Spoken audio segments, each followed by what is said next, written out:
But today, for today's purposes, we're going to look at teamwork and the foundations of it. So we're going to talk about who is your team. Then we're going to look at what is a team, what is teamwork, and why is your team. Notice, why is your team?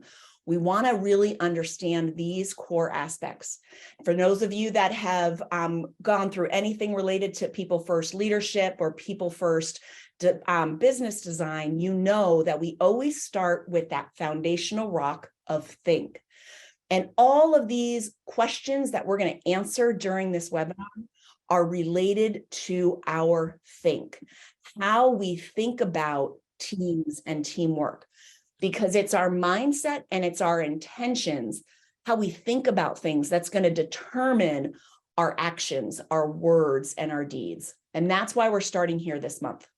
So I want everybody to write into the chat, who's your team? Feel free, if you can't write into chat, take your mic off, but who is your team? Our leadership team. Okay, Alan, great, thank you. What else do we have? Everyone in the hospital. Trudy's got the hugest team. My team is the problem solvers for our company. Lisa, I love that. The entire organization, my therapist, coworkers, 10 clinics. Okay, thanks, Christina. Great one. All employees, all customers, etc. All of our organization.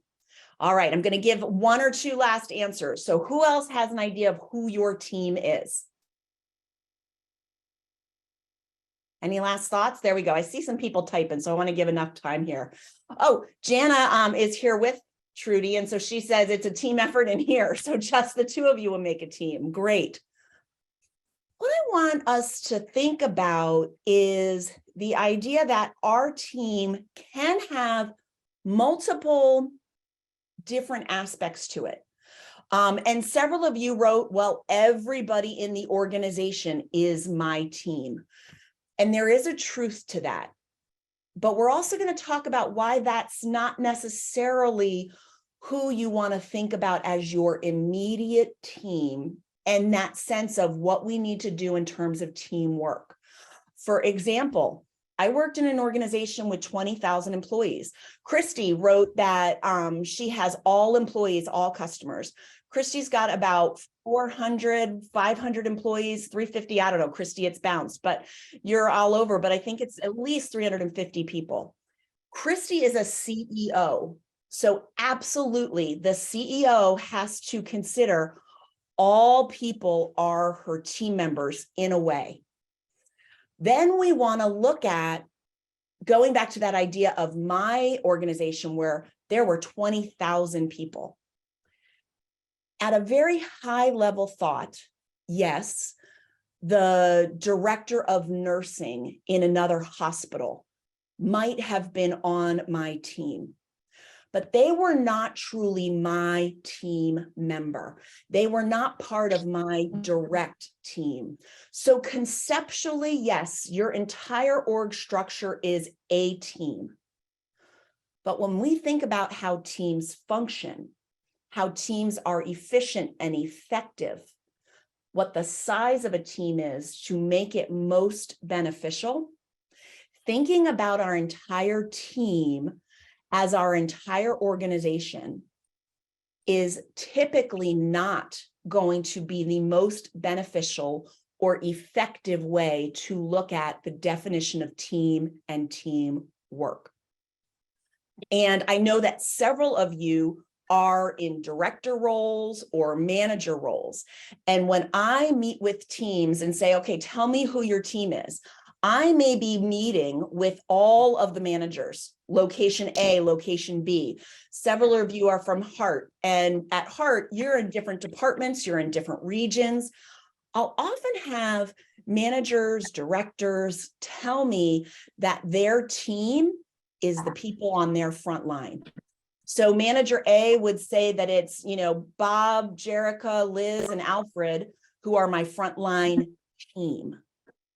Again, serves a purpose in thinking that your job is to support that team. But what certain managers, directors, supervisors often miss is that their team is not directly the people that they serve. That is the people they serve and support as a leader. But their peers, their team that has to function together is actually their peers at that management level. And the reason this is going to become important is because we talk about team efficiency, team dynamics. Yes, manager A is going to need to think about their team, which is inclusive of frontline. But at some point, our managers all need to recognize that they are a team, that the manager level are peers. They create a team function as well.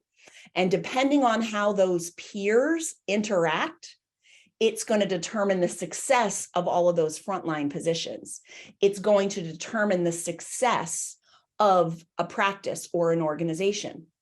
I was working with a client, and in their Harrisburg, Pennsylvania office, they had 15 managers, and each manager supported a truly different group of frontline staff, associates, senior associates. And when I asked the managers, who is your team? They all said the one or two people that they directly support. And I said, what about the folks in this room? And they said, well, we're not a team. And I said, how are you not a team? And they said, well, my job is to lead a team, to manage a team. And that's why it's my frontline folks. But we want to shift our thinking about the definition of team. So even when we get into higher positions where you've got that director level, yes, your team, if you're the director of operations, your team is these managers, but your truest team that you need to most directly support and work with is your other director level.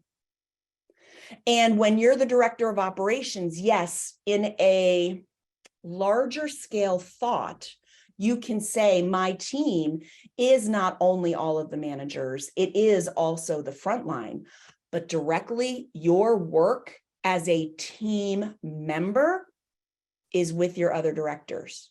Your work as a team leader is with your managers. And your manager's work is to be the leader of the front line. And your manager's team is the other team in that group. I would love chat, mics off, chat box, whatever. What are your thoughts on this? I want to hear what you think about this, because for a lot of people, this is new or different thinking than maybe they've had before. Questions, thoughts around this? Yes, I hear someone. Yeah, so for me, when I think of a team like that, I think of it from a power dynamic. When you're supervising somebody, your word is final, where if it's lateral across the same level, it truly has to be a compromise, come together to make decisions because nobody has seniority over the other. I think that's a really interesting point and component of this. Now, from a team standpoint, manager A is going to be the direct support for that front line. So yes, they're going to lead, they're going to manage. Hopefully it's not from that authoritative top down, I am the leader, you will do as I say. But you bring up a really good point that true teamwork is not necessarily based on a hierarchy. True teamwork comes from collaboration and communication, not from a pecking order of who's higher in the organization than another person. So that is a phenomenal example. Thank you so much. Kara wrote, how do we get all peers on board with teamwork? Tara, we're going to get there. What we need to start with, though, is getting people to think about who is my team. You know, it would be interesting if you went back to your staff, your teams, and said, who's your team? Because, for example, in maybe a medical group practice, your MA might say, well, it's me, the physician, and the other MA that supports that physician. That's it. That's my team. Or you might work in an office setting where the billers are going to say, okay, well, the other billers, we all work independent. So they're not really my team. So I'm a team of one because I don't have anybody that I have to do teamwork with, because the other billers are all independent. And so we're not actually a team. So before we can actually get to working as a team, you need to make sure everyone is actually clear on who their team is and what their team is about. Christy says that makes sense. Awesome. Other thoughts on this idea before we move on? And you'll see, I mean, I've spent like 8 minutes on just this concept of who is your team, because it's that vital that we have clarity.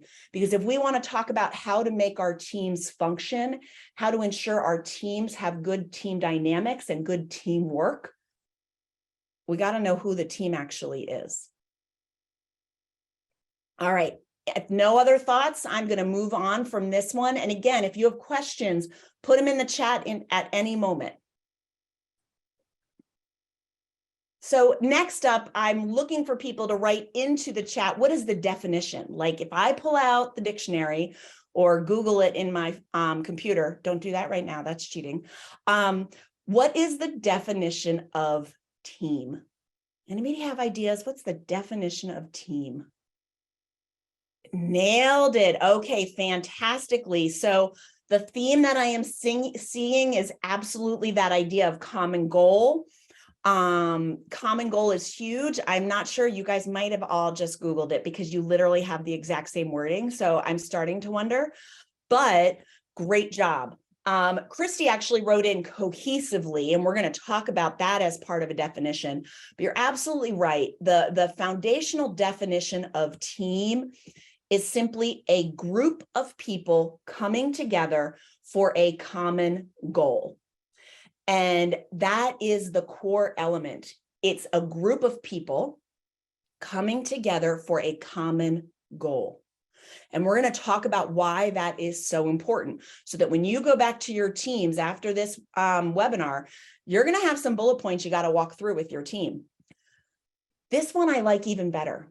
It's interdependent individuals cooperating and collaborating towards a common goal.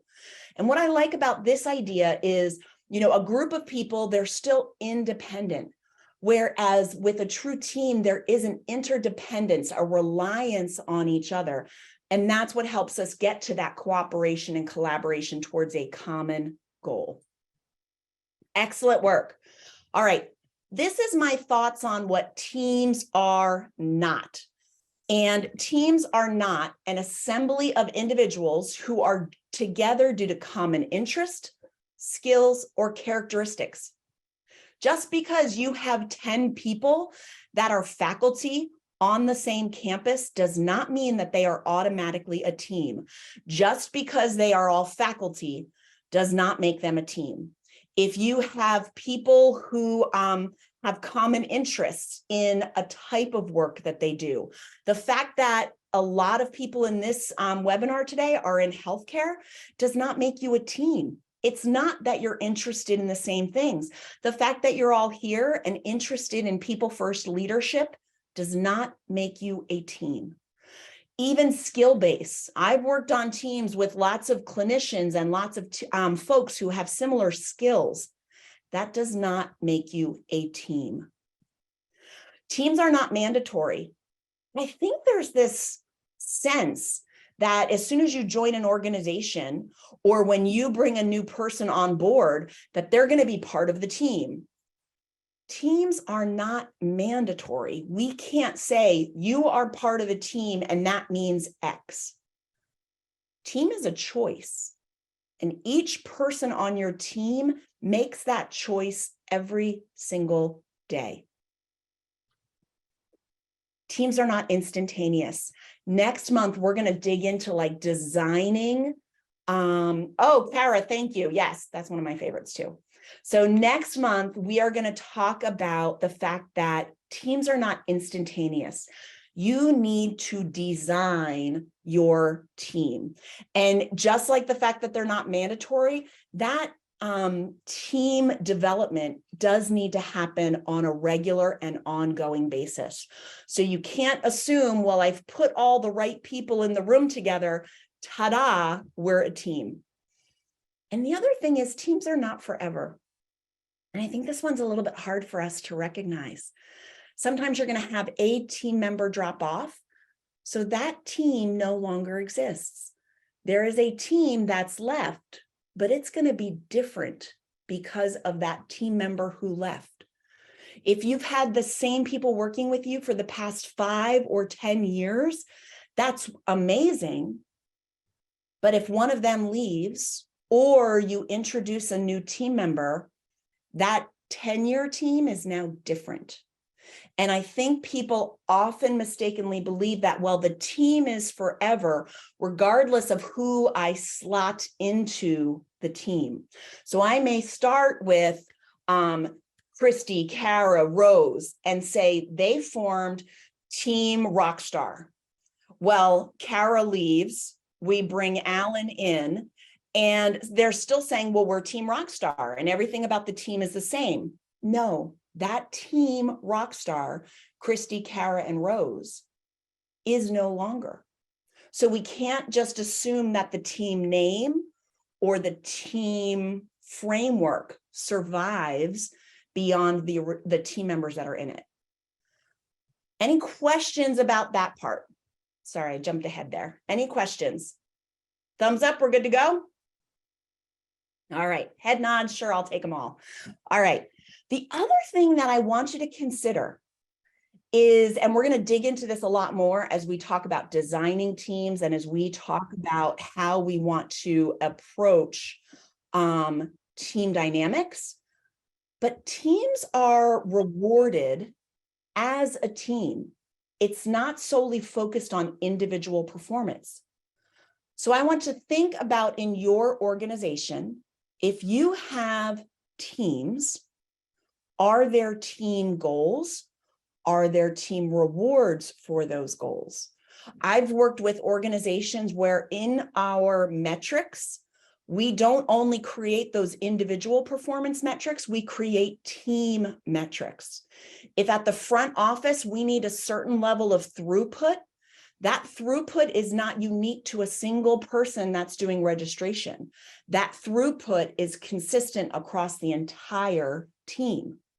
Because if your success measure, if that person's individual performance is only on their own throughput, they're not going to necessarily automatically purposefully say, I'm a team member with this other front desk person, so I want to help make sure they're successful.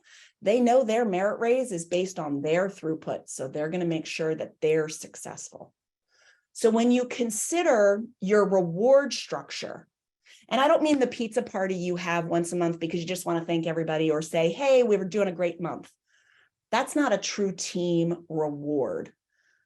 But when you think about how am I rewarding individuals and how am I rewarding teams within my organization, there needs to be some common reward, because one of the core elements of a team is that they're working towards a common goal.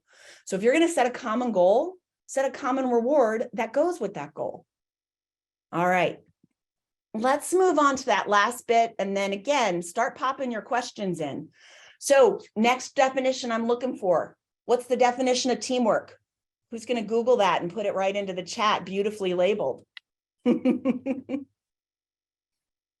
I don't even see anybody pretending to type. All right. Oh, Sherry. Oh, thank you so much, Sherry. Collaborating together, discussing more ideas, open-minded discussion. Love that, Shelby. Open-minded is a great component to that. Yeah, Christina's got this idea of a group of individuals collaborating together. So the definition of teamwork is collaborative effort of a group to achieve a common goal. So what do we see as our common thread? A common goal. Common goal, common reward. And so that leads us to the last component I want you to think about. There's this misinterpretation that if I have a common goal, which is my vision, and we collaborate, ta-da, instant success. But it takes much more than just having a common goal, getting it to success. So we've got to look at this a little bit deeper. When we think about what's going to make a team successful, the goal is only helpful to your team members if they know the why behind it. It's interesting that Christy's on today because I was just looking at her email. And Christy, type into your chat for me. I forget the exact wording of your mission statement, but it is so crystal clear. It's like 7 words. So when we have a common goal, we want people to understand the why behind it. It's about mission. And we've got to be, there it is, empowering people to live their best life. I know the why for Centrix. It is so clear. It is so clean. And you know what? It applies to everyone that Christy mentioned earlier. It applies to all of the staff, every member of that organization, and empowering them to then empower their clients and their patients to achieve their best. So go back to your mission statement. If you want good teamwork, make sure that there is clarity around the why of your common goal, your mission.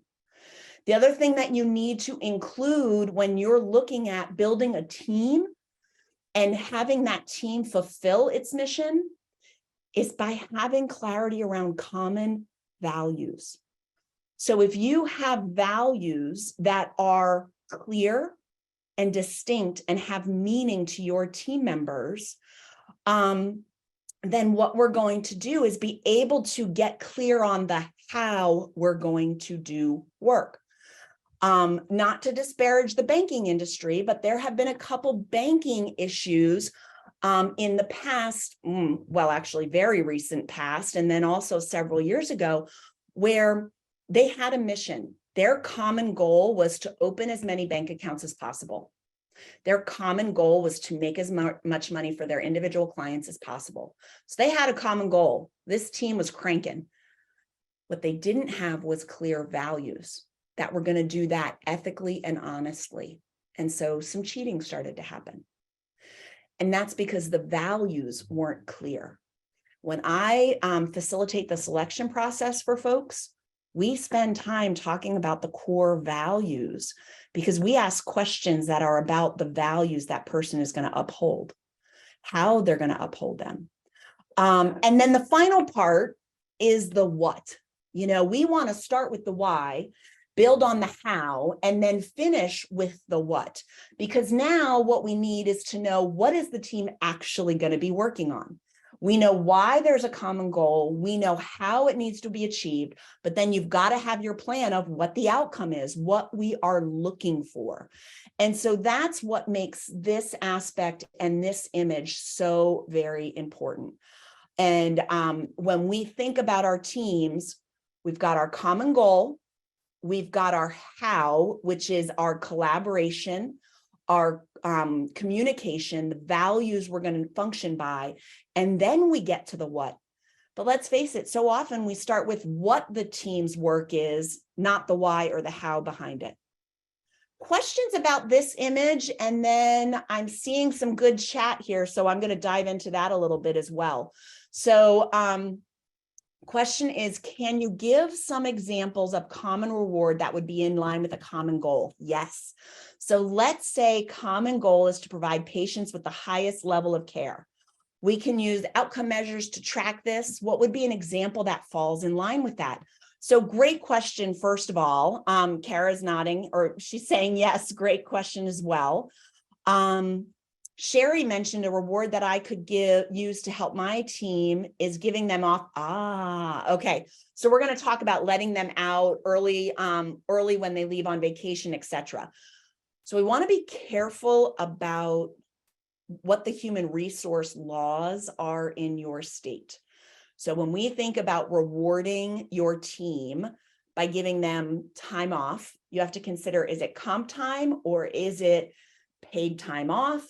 And there's nothing wrong with issuing that as long as it stays within the guidelines of your human resource laws in your state and within your HR policies. I am a big fan of saying, yes, we are going to give you an extra day for X, Y, or Z. Just make sure you're not violating anything from an HR policy standpoint. So back to the question about a common goal. So we want to provide patients with the highest level of care. Is that a common goal for your team? And the reason I ask this is depending on the situation, say you're in a practice where there are clinicians who treat an individual patient and that patient doesn't cross over into other clinicians. Whereas in some organizations, you might have a patient who's going to see a PT, a PTA, they're going to see a couple different PTs. I worked at a clinic in Ohio where just things went up on the folder on a wall and you grabbed the next folder and it was like cheers. The patients just think of the entire organization was their therapist. And I'd never worked in a place like that. So if you're talking about the highest level care, but only one clinician is treating that patient, then it's not a team goal. Sure, the common goal for the organization is that everybody gives the highest care, but to one individual patient, that's not a team sport per se. And so we can't necessarily create a team reward for that. If we are saying that there are multiple people on a patient care team, then yes, you can create a patient reward for that. For example, I worked in a health system where their compensation plan was everybody got a certain level of compensation. And if the team achieved a goal for patient data, and it was a team taking care of that patient, then the entire group got that next level of compensation. But it was an entire team working with that patient. So it might not be that you can say, I want this individual patient to receive the highest level of care, and they're only being seen by one person. So I'm going to reward everyone for that. Not necessarily makes sense. If you're thinking about it from a team standpoint, though, in your clinic where it comes down to, I want the patient to have the highest level of customer service, and we want our customer service scores to be 98% satisfactory, that's different. That is a team goal, because everyone from the person who scheduled the appointment to the person who got the authorization done on time, to the person who greeted them at the front desk, to the clinician in the back, to the billing office where there was a question, all of those people contribute to customer satisfaction. Therefore, customer satisfaction can be a team goal.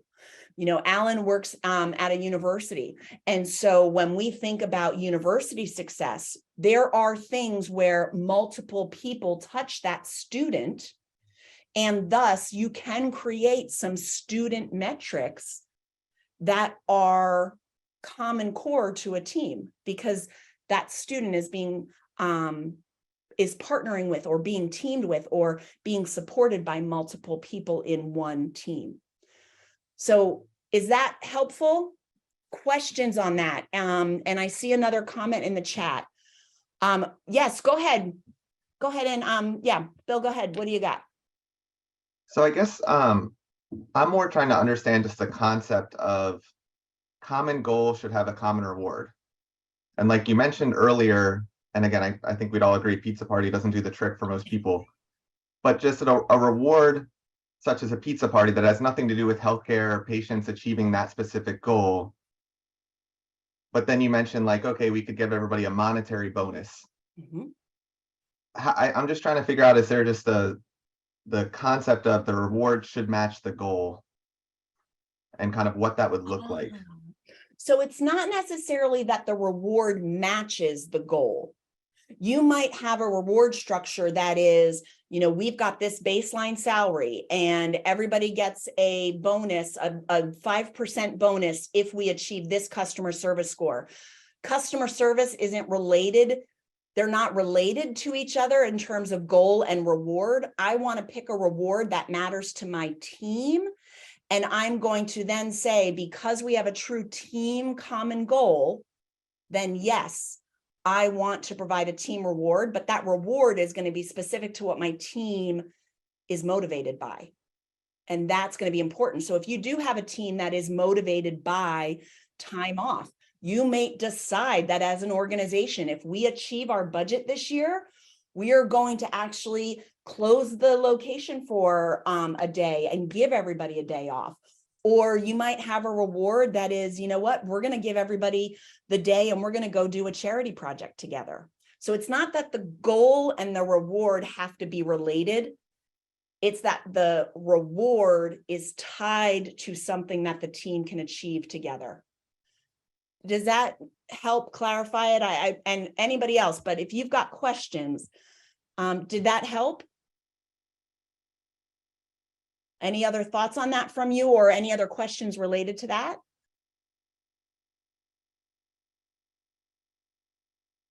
Bill, are you good with that one?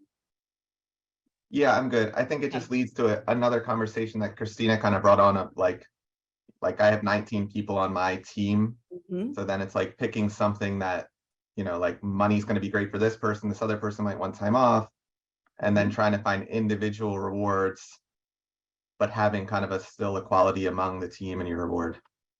Yeah. So what you could do is look at what are the majority of the team going to appreciate. And it might not be money, it might be time. So that's what you're going to choose to do and say, we are going to give everybody time. And if you're thinking, I don't want to close my clinic, Amy, you might say people can choose from time off, requisite pay. So maybe you give everybody the option of having 4 hours off. And if they say, no, I don't need the time, then you pay them for those 4 hours differently or something along those lines. But you're right. While people do have individual motivations, there's some common motivations that you could uncover from your team. Guys, would it be most helpful for you to have time, money? Would it be more helpful for you to have the opportunity for us as a team to go work at a food bank? What will make you feel that we are truly rewarding and recognizing the collective hard work? And so that's a question you can go back to answer, you know, ask them what would be rewarding for them. Trudy's got something here. Wow, Trudy for the win. We have to do our lunches staggered, and I've sent the entire front team and scheduling team to lunch together for a longer period. Ooh, while I held down the phones for them because they had brought the copay collection and scheduling percentages up. Fantastic. And that's truly a common goal. Guys, we need to get our copay collection where it needs to be. One of my personal favorites for those of you in any industry that where you have people coming in, cancellation no-show rate. Guys, that is a common goal. It is not just one person in charge of that. So I want you to think about how even arrival time is a team sport. So it's just about getting creative, and it's helping people see the linkages for themselves that, how am I in the back office related to cancellation no-show rate? How am I in the front office related to it? And how am I as the clinician related? It's just creative thinking. Your team might be able to come up with the team goals, right? All right, we've got about 5 minutes left. So what other questions do we have in the chat? So first of all, thank you so much for asking a question in the chat. And what other questions can I answer for folks? I'm going to give you a minute to type, which is hard for me. And those of you who know me know I'm going to pretend to take a drink right now. There actually is water though today, so it's okay. And if you don't have a question, I want a thumbs up so that I can do this last piece, but I want to make sure that everybody's got the opportunity. Emoji thumbs up work as well. Awesome. All right. Okay, cool. So it's my turn. I have, thank you, Christy. I have questions for you. So next month, we are going to talk about if you get the opportunity to start from relative scratch, how do you design a team? We're going to look at how do we create those common goals for your team. We're going to look at confirming and making sure that we're speaking to our mission, our values.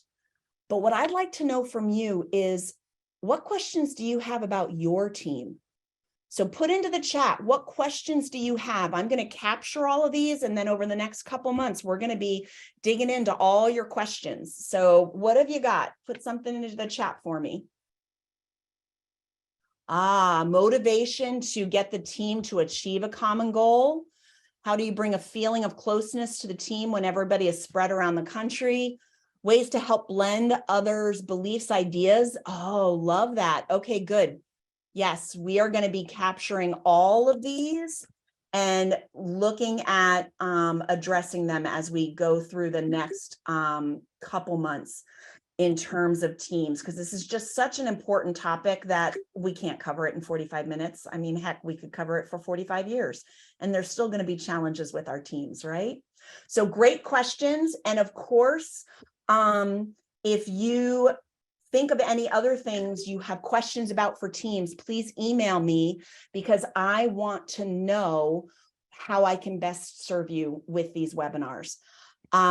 So the last thing I want you to think about as we wrap up for today is, what is your team's purpose? So a couple people talked about questions like, how do you bring closeness to a team when they're spread across the country? How do you motivate towards a common goal? How to have some of these hard conversations. I want you to make sure, before we answer any of those, are you clear on what your team's purpose is? And, you know, for those of you in academia, it can't be that every student everywhere has the best experience while learning everything they're going to need about being a professional in the world. If you're in a practice, it can't be that every patient will have, you know, the best outcome.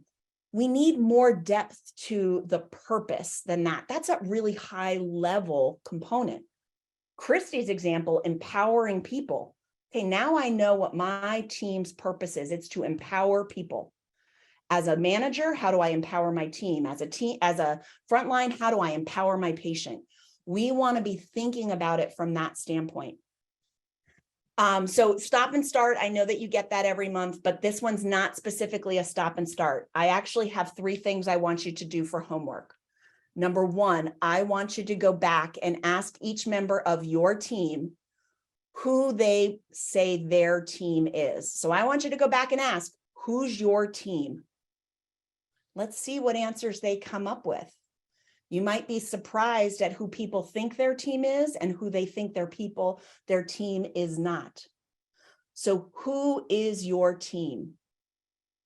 Then I want you to ask them, what is teamwork mean to them? What does teamwork mean to them?